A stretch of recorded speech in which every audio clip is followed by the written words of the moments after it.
ապագան կախված է մեզնից, եսի նկատում եմ մեր երկու երկրների հատկապես ղեկավարներից, իսկ արդեն մեր երկու երկրի ղեկավարները ցույց են տվել իրենց պատրաստակամությունը եւ ամենակարևորը, ինչպես նաեւ նշեց պարոն Ալիևը, ցուցաբերել են քաղաքական խիզախություն կամք, որ իսկապես հանուն խաղաղություն կարող են արվել քայլեր, որոնք կհաստատեն այդ խաղաղությունը։ Եվ այն ինչ մենք չենք տեսել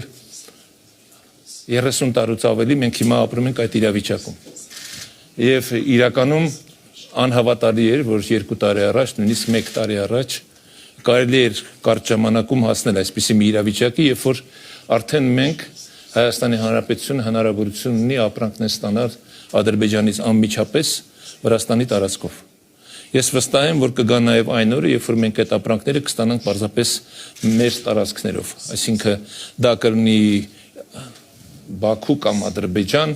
Հայաստան, Նախիջևան, Հայաստան, այդ ես ուզում եմ մի կարևոր հանգամանքի անդրադառնալ։ Մենք երկու կողմներս էլ նայում ենք առաջ։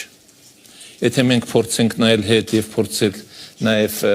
գտնել այն պատճառները ինչու եղավ, ես կարծում եմ դա այսօր մեզ կզրկեն հնարավորությունից, որ ունենք։ Մենք հիմա ավելի շատ ապրում ենք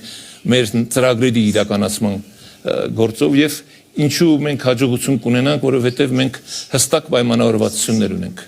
Մենք հստակ սկզբունքներ ենք որդեգրել, որը նշանակում որ մենք հարգում ենք մեր երկու երկրներս տարածքային ամբողջականությունը, ինքնիշխանությունը, մեր իրավազորությունը եւ առաջնորդվել ենք այդ սկզբունքներով։ Բացելու ենք մեր սահմանները եւ վստահ եմ նաեւ որ X տարիներ հետո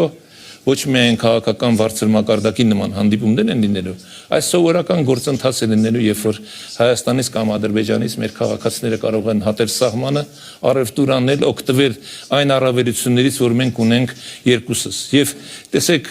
այդ համագործակցության արդյունքում մենք շատ նպաստավոր ենք դառնալու որպես տարածաշրջան, որպես Հարավային Կովկաս, նաև աշխարհի համար։ Այն քննարկումը, որ մենք հիմա անում ենք Եվրոպա այսը